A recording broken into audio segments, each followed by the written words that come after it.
개척을 처음 나왔을 때 가장 힘들었던 것이 목회를 할 때 가장 중요한 것이 무엇인지에 대한 교훈이 사람마다 다 다르다는 것이었습니다. 제가 교회 개척을 준비하면서 정말 많은 사람들을 만났고 정말 많은 분들에게 질문을 했습니다.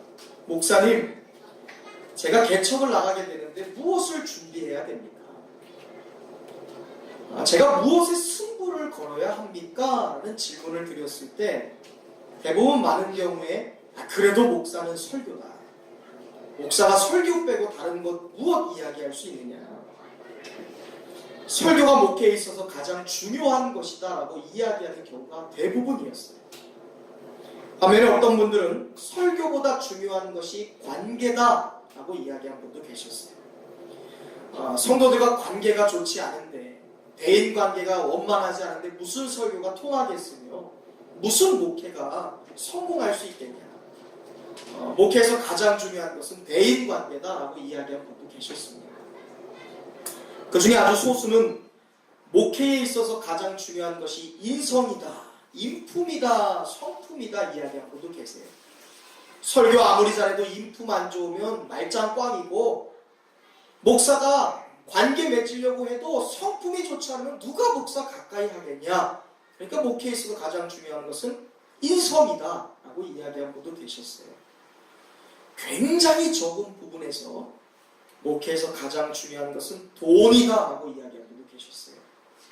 제가 한사람교회에서 수련목을 마치고 이제 개척을 준비하면서 교회 개척을 하기 위해서 이제 한사람교회에 후원이 필요했는데, 이제 기획위원회가 열리면 기회는 단 한 번밖에 없으니까 잘 준비해서 그 담임 목사님과 장로님들 모여있는 기획위원회에 잘 들어가서 최대한 받을 수 있는 대로 개척자금 받아 나와라 하면서 개척의 중요한 건 돈이다 라고 이야기한 분도 계셨습니다. 여러분들에게 한번 묻고 싶어요. 목회에 있어서 가장 중요한 것이 무엇일까요? 목회를 하지 않으십니까? 반대로 한번 이야기해 볼까요? 교회를 위해서 가장 중요한 것이 무엇일까? 생각만 하십시오. 우리는 지난 몇 주간 리빌딩 시리즈를 설교를 통해 교회가 과연 무엇인지, 교회는 어떻게 이루어지고 교회는 어떻게 세워지는지에 대하여 아주 중요한 원리들에 대해 말씀을 나누고 있습니다. 네 가지의 내용이었는데, 첫째는 교회는 단순히 건물이나 장소가 아니라 예수님을 구원자로 고백하는, 예수 그리스도를 구원자로 고백하는 사람이 교회다 라고 말씀을 드렸습니다. 또한 우리가 그러한 믿음을 고백하는 교회로서 부름받은 사실은 우리의 노력이 아니라 전적인 하나님의 은혜다라고 말씀을 드렸습니다. 사랑하는 성도 여러분, 우리 새로운함교회는 예수님을 구원자로 고백하는 그 고백 위에 세워진 든든한 교회인 줄로 믿습니다. 두 번째, 교회는 세상과는 달리 사랑이라는 삶의 실제로서 뼈대와 기둥을 세워야 되는 곳이다 라고 말씀을 드렸습니다. 말로만 제자 삼는 것이 아니라 기적 이야기 하면서 기적 운운하면서 사람들 불러 모으는 게 아니라 예수님이 그러셨듯 실제 섬김을 통해, 실천적 사랑을 통해 제자를 낳고 그들을 통해 교회를 세워가야 되는 것이 바로 교회의 기둥과 뼈대가 된다라고 말씀드렸습니다. 세 번째, 교회는 관계를 통해 만들어지는 것이다 라고 말씀을 드렸어요. 교회는 절대 혼자로 이루어지지 않습니다. 교회의 가치가 무엇으로 증명될까요? 성도의 가치는 무엇으로 증명될까요? 내가 어떤 목사님이 목회하는 교회 성도다 하면 그 성도의 가치가 올라갑니까? 천만의 말씀입니다. 우리 교회가 강남 중심에 있고 몇 평의 교회고 어떠한 시설을 자랑하고 있는 교회 내가 성도다고 하면 그 성도의 가치가 올라갑니까? 아닙니다. 우리 교회에 무슨 국회의원이 있고 의사들이 있고 검사가 있고 하면 내 가치가 덩달아 올라갈까요? 전혀 그렇지 않습니다. 성도의 가치와 교회의 가치는 다 한 몸이 되는 것. 할렐루야. 하나가 되는 것에 의하여 성도와 교회의 가치가 결정되는 것. 다소미를 제외한 새로운 교회가 존재할 수 있습니까? 없는 거예요. 우리 명백 형제를 제외한 새로운 함께가 존재할 수 있습니까? 없습니다. 우리가 지난 찬양제나 창립 5주년 기념주일에 우리가 함께 특송을 했죠. 성가대를 조직했습니다. 전혀 음악에 관심 없던 사람들, 음악에 전혀 어떤 장점이 없던 사람들이 모여서 그 불협화음을 이겨내고 아름다운 하모니로 찬양을 드렸습니다. 우리가 그 찬양제를 통해 한 목소리를 내어 한 몸을 이루었을 때 우리 교회의 가치가 높아진 거예요. 많은 사람들이 우리 교회를 보며 박수를 보냅니다. 이렇듯 교회는 한 몸을 이룰 때, 하나가 될 때 그 교회의 가치가 증명되는 거예요. 네 번째, 교회는 만민이 기도하는 곳이어야 된다라고 말씀드렸습니다. 여러분, 교회는 교회다워야 돼요. 교회는 기도하기 위해 모인 곳인 줄로 믿습니다. 우리 교회 커피가 맛있어요. 음식도 맛있어요. 장로님도 멋있게 생겼어요. 목사는 토도록 잘생겼어요. 그러나 교회의 중요한 본질은 바로 기도하기 위해 모인 곳입니다. 오늘 다섯 번째로 교회는 만남의 장소가 되어야 된다라는 주제로 말씀을 나누겠습니다. 제가 만남이라고 말씀을 드렸는데 이 만남이라는 것을 신앙적인 단어로 이야기한다면 바로 그것입니다. 예배입니다. 우리 한번 고백해 볼까요? 만남은 예배입니다. 예배는 만남입니다. 예배는 만남입니다. 아멘이시죠? 우리는 예배를 통해 사람을 만나요. 전혀 다른 일들을 하고 있던, 전혀 다른 지역에서 전혀 다른 관심사를 가지고 살아가던 우리 무형교회가 하나님께 예배드리는 날 같은 공간에 모여서 하나가 되며 그 교회들이 이 유형교회, 세원암교회라는 공동체를 이루며 성도들끼리, 교회끼리 결합하고 만나는 역사가 예배를 통해 일어납니다. 그 옛날 노아가 방주에서 나왔을 때 가장 먼저 한 일이 뭘까요? 제단 쌓는 거였어요. 예배드리는 것이었어요. 한나가 자신의 삶에 비관했을 때, 정말로 눈물겨웠을 때, 어려웠을 때 한나가 가장 먼저 한 것이 뭡니까? 기도하는 거예요. 예배하는 거였어요. 솔로몬이 왕에 등극하자마자 가장 먼저 한 일은 뭘까요? 왕이 되었으니까 어디 잔치 열었을까요? 놀러 갔을까요? 하나님께 1000번째, 1000번의 예배를 드렸습니다. 우리가 성경을 보면 예배가 살아날 때, 민족적 예배가 회복이 될 때, 가정 예배가 시작될 때 반드시 개인이 행복해질 수 있었다라는 것을 성경을 통해 보게 됩니다. 교회에 있어서 가장 중요한 본질은 무엇입니까? 바로 예배예요. 누군가 오늘 저에게 와서 목사님, 제가 개척교회를 준비하는데, 제가 예배를 준비하고 교회를 준비하는데 제가 무엇을 준비해야겠습니까? 라고 이야기한다면 저는 이렇게 물을 거예요. 대답할 거예요. 예배자가 되라. 예배를 세워라. 예배를 회복하라. 그런데 이 예배라는 만남에서 가장 중요한 것은 무형교회인 다른 성도들과의 만남도 중요하지만 사실 이 교회 안에서, 아니 전 우주적인 차원에서 우리가 예배를 드릴 때 그 예배의 가장 중요한 포인트는 하나님과 인간의 만남이에요.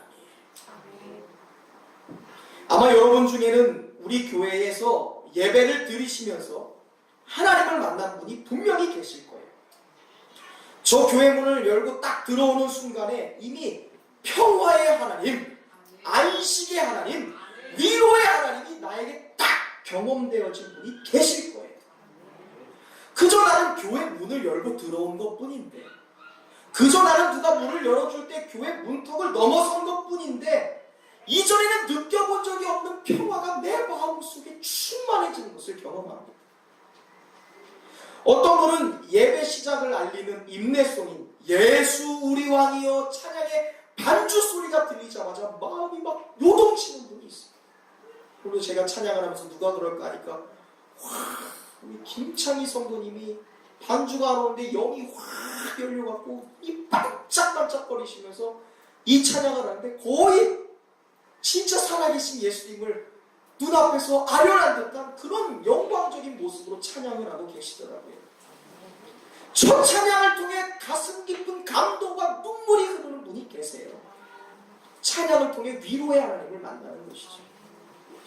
사랑하는 성도 여러분, 저는 여러분 모두가 2019년 이 교회의 문턱을 들어다닐 때마다 평화의 하나님, 안식의 하나님, 위로의 하나님을 만나게 되시길 주님의 이름으로 축원합니다. 또 어떤 분은 선생님 같은 하나님을 만날 때가 있어요. 하나님은 가르치시는 분이시거든요. 말씀 들을 때마다 또 우리 김수성 집사님 기도했던 내용처럼 말씀 읽고 또 신앙생활 할 때마다 삶은 이것이야, 진정한 행복은 이것이고 이렇게 살아야 되는 것이야 라고 끊임없이 말씀하시는 그 가르치시는 하나님을 만나는 분도 계십니다. 선생님 되신 하나님을 만나는 것. 어떤 분은 남편 같은 하나님, 어떤 분은 아빠 같은 하나님, 어떤 분은 의사 같은 치료자 하나님을 만나는 분이 계세요. 이렇게 우리는 예배를 통해 하나님을 인격적으로 만나게 되어 있습니다.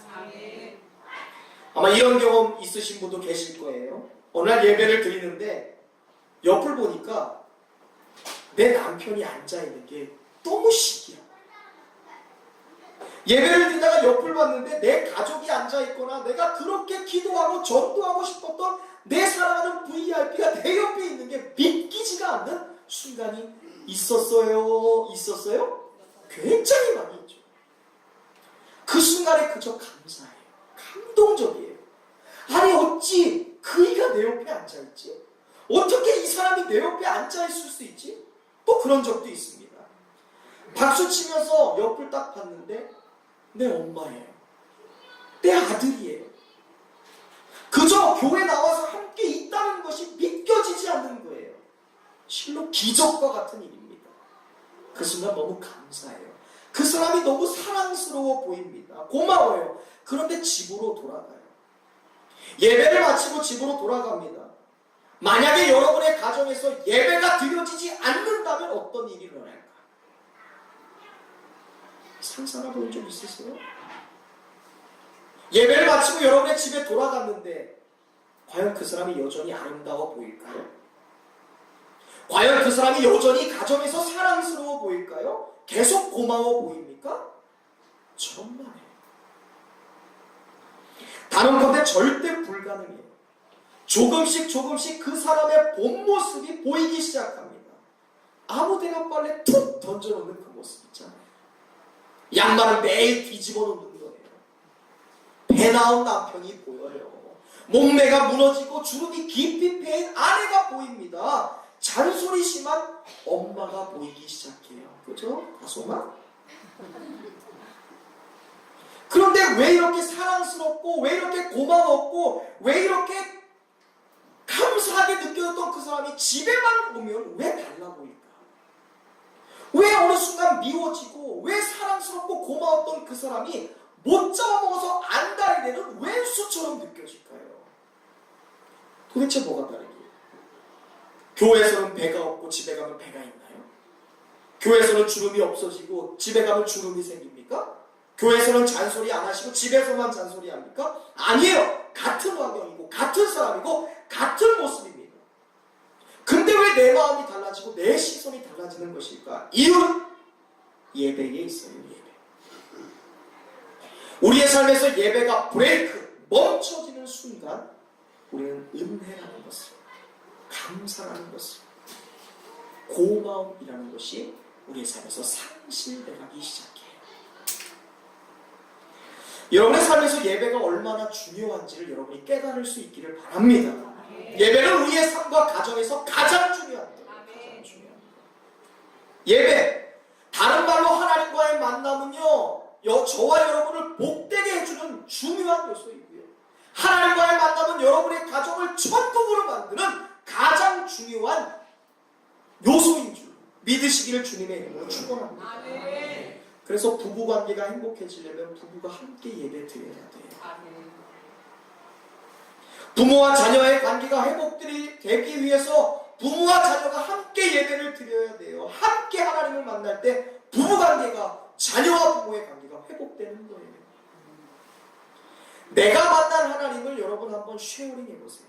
직장 근무하다가 내가 무심코 만난 하나님을 아내에게 쉐어링하는 거예요. 내가 학교에서 공부하다가 느꼈던 하나님을 내 부모와 내 자녀에게 한번 나눠보세요. 여보, 내가 아니 편의점에 다이소에 들렸는데 아이들이 다이소에서 도둑질을 하는 거야. 계산을 너무 깜짝 놀라니까 내가 계산을 데리고서 달려갔어. 얘들아, 너네 카메라에 다 찍혀서 돌아와. 지금이라도 돌아오면 용서받을 수 있어. 그 아이들이 그 소리를 듣더니 그 자리에서 멈춰서 나에게 미안합니다, 죄송합니다, 다시는 안 그럴게요. 내가 그것을 보니까 내가 하나님께 이렇게 멀어지고 있었던 것은 아니었지. 하나님이 끊임없이 돌아오라라고 이야기하는데 나는 그 음성을 듣지 못하고 달려가는 것은 아니었지. 지난 주간에 우리 김주성 집사님이 제게 나눠줬던 아주 귀한 간증이에요. 이 간증을 여러분의 삶에서 아내와 자녀들과 나눠보세요. 공유해보세요. 그 예배, 하나님과의 만남을 통해 부부 관계가 회복이 됩니다. 여러분이 만난 부모가 만난 하나님을 자녀에게 전달해 줄 때 자녀와 부모의 관계가 회복되기로 하나님께서 그 관계에 빠져나갔던 관계를 다시 만지시기 시작할 줄로 믿습니다. 예배, 하나님을 만난 공감이라는 것이 우리의 삶을 복되게 만들고요, 행복하게 만들고 나아가서 여러분들을 행복하게 만들어요. 나 자신. 성경은 이 땅에 이미 하나님의 나라가 임하였다라고 말씀해요. 여러분, 하나님 나라에 없는 것은 무엇이 있을까? 하나님 나라에 없는 것 뭐가 있을까요? 하나님 나라에 없는 것, 미움, 또 시기, 질투, 죽음, 또 저주, 복수, 이런 거 없어요. 반대로 하나님 나라에 그럼 있는 것은 무엇일까요? 어떤가요? 사랑, 또 화평, 행복, 안식, 예배, 기쁨, 또 환희, 치료, 넉넉함, 풍요로움, 찬양, 할렐루야. 이것을 가리켜서 우리는 완전함이라고 얘기해요. 하나님 나라에 완전함이 있어요. 예배는 그 모든 축복, 하나님이 가지고 계신 우주 만물의 모든 그 완전함의 모든 자원을 우리가 하나님께로 인하여 어때요? 플로잉, 나눠갖게 되는 거예요. 하나님은 모든 우주 만물의 긍정적인 에너지를 다 갖고 계세요. 할렐루야. 그 하나님과 우리가 만날 때 하나님께로부터 시작된 그 긍정의 에너지가 우리에게 나눠지기 시작합니다. 아멘. 여러분이 가정에서 하나님을 만난다면, 우리가 예배를 통해 그 긍정의 하나님을 만나고 치료의 하나님, 안식의 하나님, 기쁨의 하나님, 사랑과 축복과 평화의 하나님을 만난다면 그 하나님이 주신 그 축복으로 인하여 여러분의 인생 가운데 그 축복의 열매가 흘러가기 시작합니다. 근데 어떻게 가정에 불화가 있습니까? 어떻게 부부 가운데 깨어짐이 있을 수 있고 어떻게 부모와 자녀 가운데 불신함이 있어요? 하나님은 긍정의 에너지십니다. 그래서 우리의 가정 가운데, 교회에서, 인생에서 가장 중요한 것 바로 예배, 하나님과의 만남입니다. 하나님은 그래서 오늘도 저와 여러분을 예배의 자리로 부르셨어요. 그래서 여러분이 이 자리에 나와 있을 수 있는 거예요. 그런 질문하는 분이 있어요. 왜 하나님이 우리를 예배의 자리로 부르십니까? 그것은 바로 저와 여러분이 하나님을 예배하지 않을 때 우리는 반드시 다른 것을 예배하기 때문에 그래요. 우리는 신앙생활하다 보면 예배가 무너질 때가 있습니다. 예전에는 매 예배 때마다 설교가 은혜가 돼요. 기도를 시작하자마자 눈물이 흘렀을 때가 있습니다. 그런데 어느 순간에서부터인가 분명히 내가 예배의 자리에는 앉아있는데 예배를 드리고 있지 않는, 예배에 집중하고 있지 않은, 딴 생각하고 멍 때리고 있는 나 자신을 볼 때가 있어요. 집중하지 못합니다. 졸음이 옵니다. 다른 생각이 나요. 예전에는 찬양 가사 한 조금만 이렇게 몇 문장만 들어봐도 너무 좋았는데 이제는 PPT의 찬양 가사 하나가 틀려도, 목사님의 설교가 내가 듣기에 좀 거북한 메시지가 나오면 오늘 예배 안 드린 것 같은 그런 느낌을 받을 때가 있다는 거예요.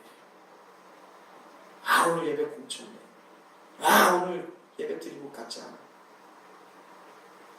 하나님을 예배하는 자리에서 어느 순간에 찬양과 예배를 소비해 천사의 자세로 돌아갈 때가 있어요. 팔짱을 끼고 예배를 관람하는 관람자, 그리고 다리를 꼬집으면서 잠을 이겨내야 되는 그런 자리에 우리가 놓일 때가 있다는 것입니다. 예배가 무너졌다라는 표현이 있는데 그것이 바로 그 순간에 사용하는 거예요. 여러분이 그런 순간이 있다면 그 순간 여러분의 예배는 무너진 것입니다. 그럭저럭 껍데기만 보면 예배 드리고 있는 것 같아요. 그런데 그의 영혼은 이미 가출해서 전혀 어딘지 모르는 곳에 가 있는 거예요. 과거 이스라엘이 아수르와 바벨론에 의하여 망했습니다. 철저하게 나라가 무너졌던 적이 있습니다. 그 순간 나라가 사라지면서 많은 유대인들이 바벨론의 포로로 잡혀갑니다. 그들은 그곳에서 포로로 무려 70년간을 지내왔어요. 그때 이스라엘 백성이 포로 생활 70년 가운데 가장 그리워했던 것이 무엇이었을까요? 바로 예배였습니다. 예루살렘에 돌아가서 다시 한번 그 영광된 솔로몬 성전에서 예배 한번 제대로 드려봤습니다. 이 지긋지긋한 포로 생활 그만두고 하나님 앞에 가서 다시 한번 멋진 예배를 드려봤습니다. 그렇게 오랫동안 70년간 기도합니다. 결국 하나님이 정하신 70년의 정한 기간이 끝나고 하나님이 그들을 예루살렘으로 귀환시키십니다. 그때의 감동을 시편 기자 126편의 기자는 이렇게 기록하고 있습니다. 함께 읽어보겠습니다. 시작. 여호와께서 시온의 포로를 돌려보내실 때에 우리는 꿈꾸는 것 같았도다. 아멘. 70년간의 포로 생활을 마치고 예루살렘으로 돌아올 때, 그렇게 고대하던 예배의 자리로 돌아올 때, 그렇게 기대했던 만남의 자리로 돌아올 때 마치 꿈꾸는 것 같았다. 그 다음에 나오는 구절, 정말로 유명한 말씀입니다. 함께 읽어봅시다. 시작. 눈물을 흘리며 씨를 뿌리는 자는 기쁨으로 거두리로다. 아멘. 이 말씀은요, 이스라엘 민족이 70년 동안 절망하고 포로가 되어 완벽하게 망했던 그 슬픔 가운데 있던 백성들이 하나님의 은혜로 회복되었을 때 하나님께 감사하며 드렸던 찬양의 가사예요. 예루살렘에 돌아가서 하나님께 거룩하게 예배하는 백성 되게 하옵소서. 하나님 예루살렘 성전에서 영광된 하나님을 찬양하는 진실한 예배를 드리게 하여 주옵소서. 70년간 무려 기도했더니 그렇게 눈물로써 예배할 수 있는 민족이 되게 해달라고 기도하며 울며 씨를 뿌렸더니 이제 내가 하나님의 은혜로 기쁨으로 예배 드릴 수 있게 되었다라고 말하는 찬양의 고백이에요. 70년간의 포로 생활 동안 얼마나 예배하고 싶었을까? 얼마나 그 교회가 그리웠을까? 우리가 지난주에 나눴던 지하교회 참상처럼 얼마나 자유롭게 하나님을 찬양하고 하나님께 경배하고 그분의 이름을 마음껏 부르며 하나님을 만나고 싶었을까? 그래서 포로에서 돌아온 사람들이 기도했던 대로 돌아오자마자 가장 먼저 한 것이 성전의 재건이었어요. 지난주에 나눴죠. 제2성전 수룹바벨 성전을 재건하기 시작해요. 바벨론의 공격으로 폐허가 됐던 솔로몬의 성전, 완벽하게 무너졌던 성전을 재건하기 시작합니다. 수룹바벨 성전을 짓기 시작할 때 한쪽에서 성전의 기초를 놓기 시작했어요. 다시 재건해야 되니까 돌을 하나하나 기초를 쌓는 겁니다. 한쪽에서는 예루살렘 성전의 기초석을 놓을 때 그것이 너무나 기뻐서 찬양하며 경배하며 소리를 지르는 그러한 사람들이 있었어요. 반면에 한쪽 구석에 보니까 노인들이 모여서 꺽꺽 울기 시작합니다. 한쪽에서는 찬양과 웃음과 기쁨의 소리, 한쪽에서는 눈물과 통곡의 소리. 왜요? 과거에 우리가 하나님께 범죄하지 않았다면, 과거에 우리가 하나님 앞에 죄짓지 않았다면 이 영광스러운 솔로몬 성전이 이렇게 처참하게 무너지지는 않았을 텐데, 우리가 하나님께서 주신 그 예배의 축복을 간직했다면 70년간 마음껏 하나님을 만나고 싶어도 만나지 못했던 이러한 아픔은 우리에게 없었을 텐데, 다시 성전을 쌓는데 그 성전이 한쪽에는 칼을 들고 한쪽에는 벽돌을 쌓아야 됐으니까 그 영광된 솔로몬 성전에 비해서 너무나 초라한 거예요. 하나님의 집이 내가 범죄함으로 인해 무너진 것에 대한 참상을 보게 됩니다. 다시 하나님의 성전을 재건하는데 이렇게밖에 지을 수 없다니 한탄스러운 거예요. 죄송한 거예요. 그 순간 한쪽은 웃고 있고 한쪽은 울고 있는 일이 벌어집니다. 그런데 여러분, 저는 이 내용을 접하면서 그것이 예배의 실상이다라는 생각을 해봐요. 우리가 예배를 통해 하나님을 만날 때 어떤 사람은 감동의 하나님 때문에 기뻐하는 경우가 있어요. 어떤 분은 위로하시고 어떤 분은 찬양하게 하신 하나님 때문에 기뻐서 찬양하고 춤추며 하하호호 웃는 사람이 있습니다.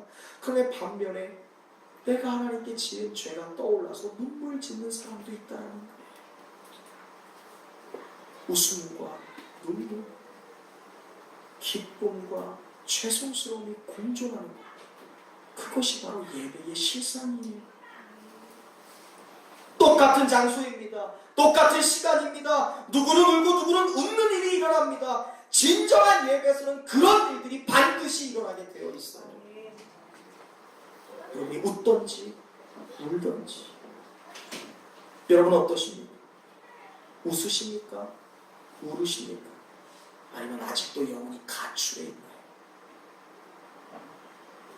에스라서에 보면 당시 사람들이 울던 소리와 웃는 소리가 뒤섞여서 그것이 우는 소리인지 웃는 소리인지 분별할 수 없을 정도였다라고 기록을 해요. 70년 만에 드린 예배인데 얼마나 감동적이었을까? 70년간 기대했던, 그렇게 희망했던 예배인데 얼마나 정성을 다해, 진정을 다해 예배를 드렸을까요? 그런데 그로부터 30년이라는 시간이 지납니다. 감동의 예배가 회복된 지 30년이라는 시간이 지났어요. 그 순간 우리가 쉽게 예상하는 그 일이 일어납니다. 똑같은 자리에서 예배가 타락하기 시작해요. 예배가 무너집니다. 다시 성전을 세웠지만 그 성전의 예배가 형식적인 껍데기 예배가 되기 시작했어요. 여러분, 고난이라는 것이 처음 우리의 인생에 찾아왔을 때 우리는 믿음으로 처음 찾아온 고난을 물리칠 수 있어요. 반드시 고난이 처음 찾아왔을 때 그 고난 물리칩니다. 그러나 그 고난이 내 인생에 머문다고 생각해보세요. 그 고난이 사라지지 않아요. 그 고난이 계속해서 떠나지 않을 때 분명히 그 사람은 그 고난 때문에 문제가 생깁니다. 저는 마찬가지로 고난도 끝이 오는데 고난이 끝나고 평화가 찾아왔을 때 그 평화도 동일하다고 생각해요. 평화가 처음 찾아옵니다. 직장을 옮기고 직장을 이직하고 새 이사를 가고 결혼하고 사람을 만나고 자녀가 희망했던 대학에 들어가고 고등학교에 들어가고 내가 희망했던 일들이 잘 진행돼서 그것이 너무나 감사하고 평안해요. 평화롭습니다.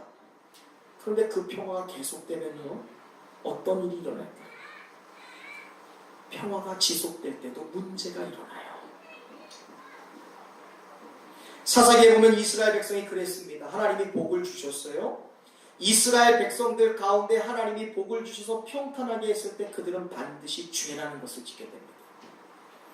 여러분, 우리가 가장 존경하는 성경의 인물 중에 위대한 다윗 왕이 있죠. 다윗 왕도요, 평안의 시기에, 가장 평화로운 시기에 남의 아내인 밧세바를 간음했습니다. 가장 평화로운 다윗 왕의 번영의 시기에 밧세바를 범하고 그 죄를 덮기 위해 충성스러운 부하였던 우리아를 전장에 내보내 죽게 만들었어요. 다윗이 평안의 시기에 지었던 죄입니다. 이스라엘 백성이 70년의 포로 생활을 마치고 돌아옵니다. 감격스러운 예배를 드리게 된 지 30년 만에 드디어 그들도 형식적이고 아무 의미 없는 겉껍데기 예배를 드리게 되었다 이거예요. 여러분, 사람은 죄악 덩어리입니다. 그래서 잠시 틈만 보이면 형식적인 껍데기 예배를 드리고 있는 여러분을 저를 분명히 발견하시게 될 거예요. 이 형식적인 예배, 이스라엘 백성, 그들의 제사장을 질타하는 구약의 마지막 선지자, 그가 바로 오늘 우리의 본문의 저자 그리고 본문의 주인공인 말라기 선지자입니다. 그가 과연 형식적인 예배를 드리고 있는 이스라엘 백성들에게 어떠한 질타의 메시지, 하나님의 음성을 전하고 있는지 우리가 함께 읽어보겠습니다. 1장 6절 말씀 스크린에 나와 있으니까 함께 읽어봅니다. 내 이름을 시작. 내 이름을 멸시하는 제사장들아, 나 만군의 여호와가 너희에게 이르기를 아들은 그 아버지의 종으로 그 주인을 공경하나니 내가 아버지일진데 나를 공경함이 어디 있느냐? 내가 주인일진데 나를 두려워함이 어디 있느냐? 그러나 너희는 이르기를 우리가 어떻게 주의 이름을 멸시하였냐? 아멘. 지금 하나님은 말라기 선지자를 통해 시대를 뛰어넘어 저와 여러분의 심령 가운데 비수를 꽂고 계세요. 묻고 계십니다. 너희가 형식적인 예배를 드릴 때, 우리가 형식적인 예배, 껍데기 예배를 드릴 때 하나님은 멸시당하는 느낌을 받으신다라고 말씀하고 계세요.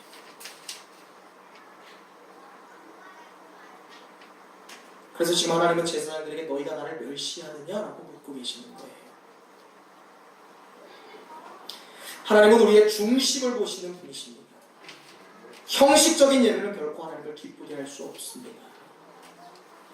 또한 8절에 보니까 이스라엘 백성들이 무슨 짓을 했는가 하니 하나님께 예물을 들고 나옵니다.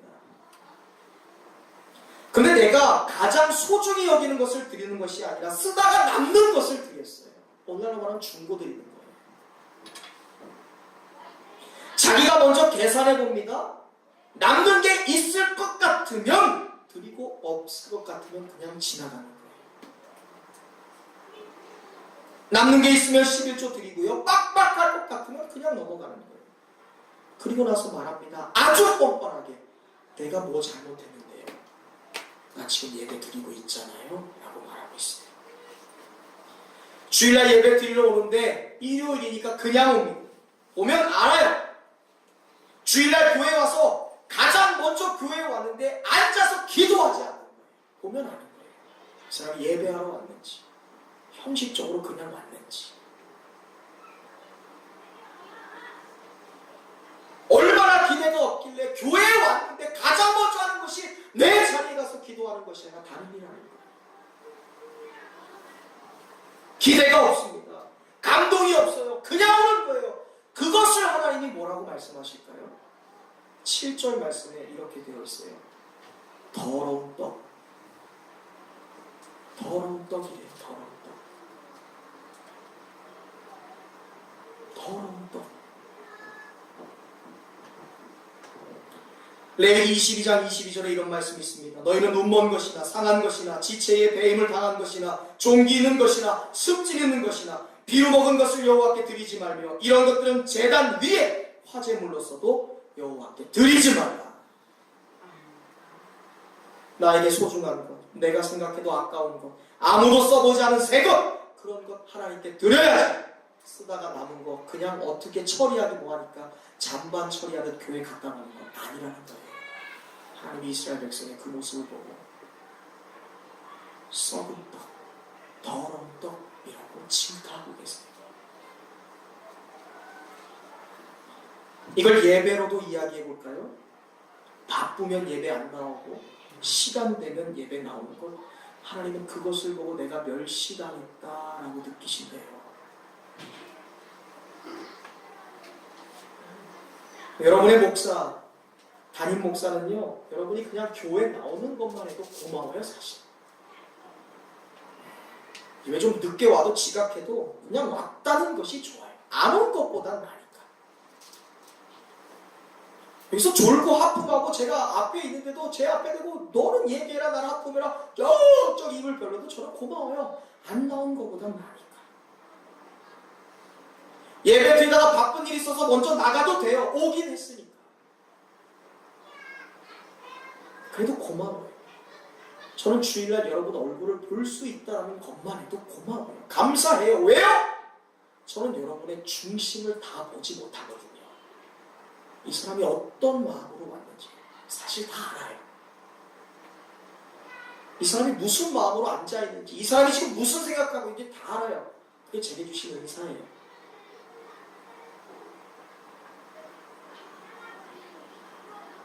근데 하나님은 아니에요. 목사는 여러분들이 그냥 이 자리에 앉아있는 것만 해도 고마워할지 몰라도요, 하나님은 그렇게 이야기 안 하세요. 하나님은 중심을 보시거든요. 그런 껍데기 예배 그냥 당장 그만 치라고 하나님은 얘기하고 계세요. 형식적인 예배 그만 당장 멈추라고 얘기하세요. 중심 보시니까. 목사는 안 보여도 하나님은 보이거든요. 하나님은 여러분이 제가 그런 식으로 하나님 만나러 오기를 원하지 않으세요. 왜냐? 하나님은 우리를 만나기 위해 모든 것을 버리셨거든요. 하나님은 우리를 만나기 위해 보좌를 버리시고 자기 아들을 버리셔서 우리에게 오셨는데, 우리가 하나님께 예배드리는데 그 흔한 것 하나 포기하지 않는다면 그게 어떻게 하나님 기뻐하시는 예배가 될 수 있겠습니까? 그게 예배예요? 그게 성도입니까? 그게 교회입니까? 그거를 가르치지 못했으니까 한국교회 예배가 무너지는 거예요. 예배는 만남이에요. 거룩하신 하나님과의 만남이에요.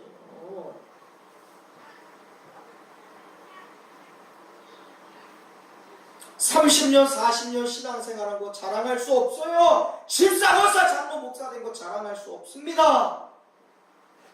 우리가 자랑하는 건 하나님 앞에 드리는 온전한 예배밖에 없어요. 저는 2019년 여러분이 왕같은 제사장의 예배를 회복할 수 있게 되기를 주님의 이름으로 축원합니다. 말라기 3장 16절에 이런 말씀이 있어요. 함께 읽습니다. 시작. 여호와를 경외하는 자와 그 이름을 존중히 여기는 자를 여호와 앞에 있는 기념책에 기록하셨느니라. 하나님 앞에 기념책이 있대요. 하나님 앞에 기록되는 기념책이 있대요. 이 기념책에 이름이 기록되고 기록되지 않는 것, 하나님을 존중히 여기느냐, 하나님을 진정 예배하느냐, 하나님을 멸시하느냐, 그거에 따라 이 생명책에 기록이 될 수도 있고 기록되지 않을 수도 있다는 거예요. 하나님이 얼마나 예배를 귀하게 여기시는지. 여러분의 예배가 성공적인 예배가 하나님 앞에 기념될 수도 있고요, 여러분이 드리는 가짜 예배, 더러운 떡의 예배가 하나님 앞에 절대로 상달되지 않는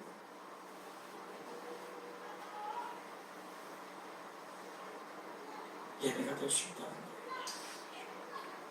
오늘 우리가 예배를 목숨보다 귀하게 여겨야 되는 이유가 여기 있어요. 진정한 예배를 드리는가, 가짜 예배를 드리는가, 하나님 앞에 있는 그 기념책에 기록되는가, 기록되지 않는가의 차이예요. 내 옆에 똑같은 사람이 앉아있어요. 내 사랑하는 사람이 앉아있습니다.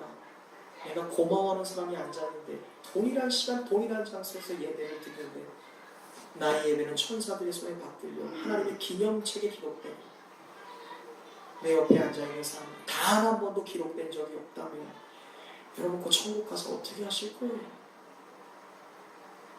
가셔서 어떻게 주님 얼굴 보실 거예요? 그럼 누가 기념책에 기록될 수 있을까요? 중요한 것은 그건 우리가 할 수 있는 내용이 아니에요. 여러분이 아무리 허벅지 꼬집어도 생각해보세요. 여러분, 저는 오늘 2시간 자고 나왔는데 안 졸려요. 여러분이 풍성하게 주무시고 오신 분이 있는데도 시작하면 자는 분들이 계세요. 내 노력으로 안 되는 거예요. 내 힘으로 안 돼요.